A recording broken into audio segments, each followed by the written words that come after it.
พื้นที่เดี๋ยวน้องคนน้องคนหลายเนาะแล้วเพื่อนผมตาไห่ยาทำไมเนี่ยจะไม่ทำเป็นจังสันให้อาสาสังเกตทั้งหมดเลยที่กระจายทั้งหมดเอาไว้รุ่นคนนี้ที่จะทำงาน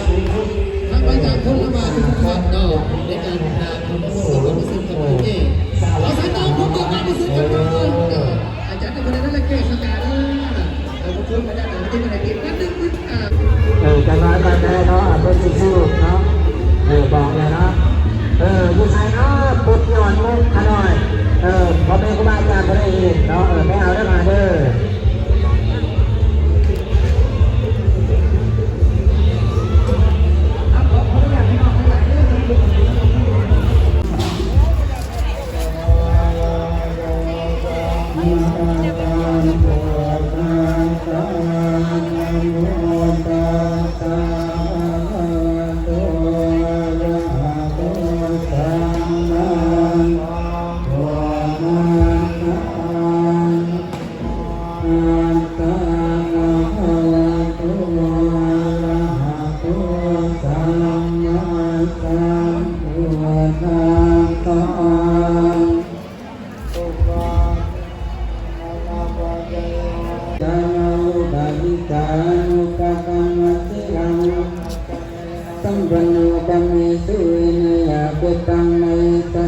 บรรยากาศก็มีก็คือแบบ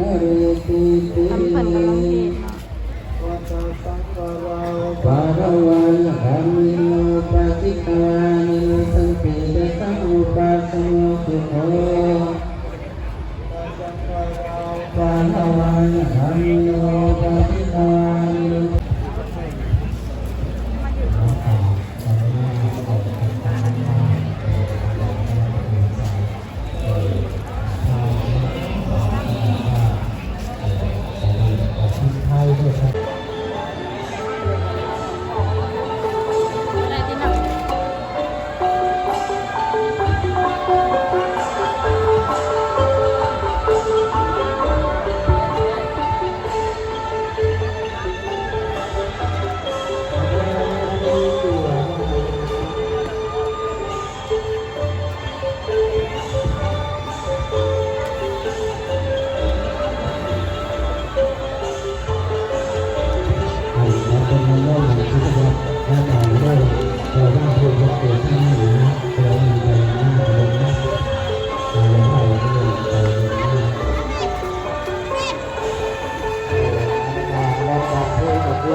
นี้เอากาสเมื่อแล้วเนาะพี่น้องเนาะ อันละค่ะจากหน่อยอย่าลืมกดติดตามกดไลค์กดแชร์เนาะมางานบุญศพโป่งศพกลางคืนเป็นทะเลเนาะไปแล้วเนาะพี่น้องเนาะไปแล้วสบายดี